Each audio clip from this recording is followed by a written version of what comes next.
टूनी अपनी बेटी को साथ लिए नदी के पास जाकर कपड़े धो रही थी। वो जब कपड़े धो रही थी, उसकी नन्ही सी बेटी पास में खेल रही थी। इतने में आसमान में हवाई जहाज जाने लगा। उसे देख टूनी की बेटी ने कहा, माँ, देखो देखो वो जा रहा है, उसे जल्दी से पकड़ लो ना माँ, जाओ ना माँ। यूँ हवाई जहाज के लिए जिद करने लगी। बेटा, मैंने तुझे कितनी बार समझाया है, हम उसके पास नहीं जा सकते और न ही उसे पकड़ सकते हैं। यूँ डांट कर कहने पर बेटी पैर पटकती हुई वापस चली गई। टूनी ने कपड़े धो लिए थे। दूर बैठी अपनी बेटी को आवाज लगाकर उसने कहा, चलो घर चलते हैं। नहीं, मैं नहीं आऊंगी, तुम चली जाओ। बेटी की नाराजगी की वजह माँ अच्छे से जान गई थी। अच्छा ठीक है, तुम घर चलो, मैं पापा से कहकर तुम्हारे लिए वैसा वाला एक खिलौना मंगवाती हूँ, ठीक है ना बेटा? सच? तो चलो चलते हैं घर। फिर दोनों माँ बेटी कपड़े समेट कर अपने घर पहुँचे। टूनी घर पर खाना पका रही थी। शाम हो चली थी। टूनी का पति ब्रूसली घर वापस लौटा। उसने खाना खाया और थक कर सो गया। टूनी ने अपनी बेटी से कहा, बेटा चलो खाना बन गया है, खा लो।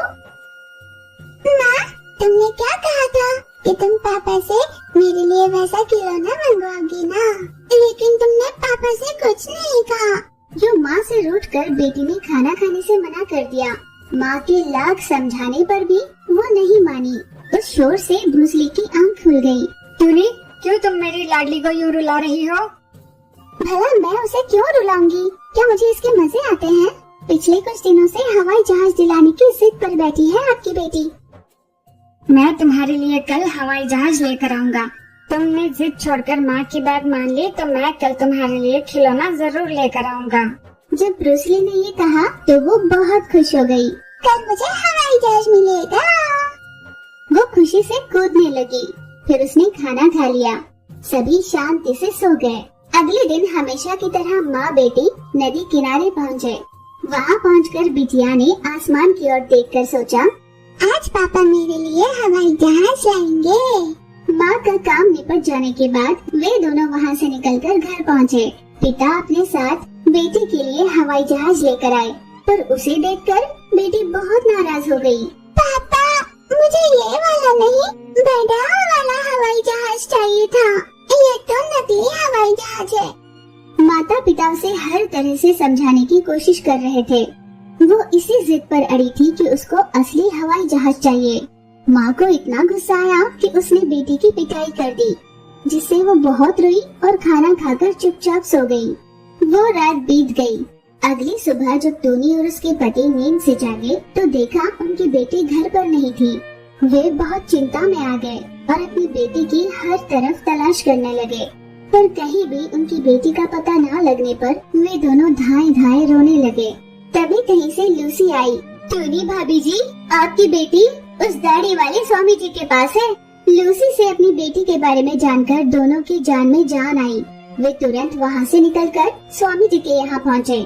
अपनी बेटी को वहाँ पाकर उसे अपने सीने से लगाकर दोनों ने खुशी के आंसू बहाए। स्वामी जी, आपने मेरी बेटी का ख्याल रखा, आपका बहुत धन्यवाद। क्या इसने अपने दुख की वजह आपको बताई? ये लो, ये जादुई रस्सी अपने पास रख लो। जब भी हवाई जहाज आसमान में उड़ने लगे, इस रस्सी को उसकी ओर फेंककर उसे खींचकर जमीन पर लाना और अपनी बेटी को उस पर चढ़कर खेलने देना। पर स्वामी जी, हम ऐसा कब तक कर पाएंगे? जब तक हवाई जहाज से इसका मन न भर जाए तब तक इसे खेलने दीजिए। बाद में उसे समझा देना कि इस चीज को लेकर इतनी जिद नहीं करते। बेटी और रस्सी को साथ लिए अपने घर पहुँचे। अगली सुबह नदी किनारे पहुंचकर उन्होंने आसमान में उड़ रहे हवाई जहाज पर स्वामी जी की जादुई रस्सी को फेंका। उसे खींचकर जमीन पर ले आए। वो तुरंत उसके अंदर चढ़कर बैठी और उसकी सैर करने लगी। बहुत समय तक यूं ही सैर करने के बाद वो हवाई जहाज से बाहर निकली।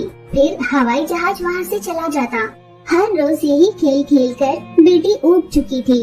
माँ, अब मुझे हवाई जहाज से नहीं खेलना, अब मैं बोर हो गई हूँ।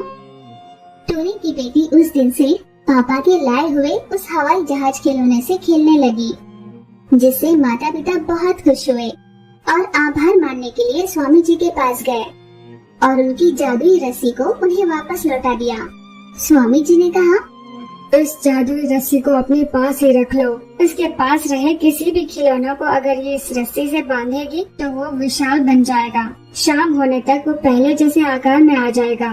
तब टोनी ने मन ही मन सोचा, ये बात पहले ही कह देते तो अच्छा था ना। अगर मैंने पहले ही ये आपसे कह दिया होता तो तब भी आपकी बेटी आसमान में उड़ रहे जहाज की ही जिद करती, इसलिए मुझे ऐसा करना पड़ा।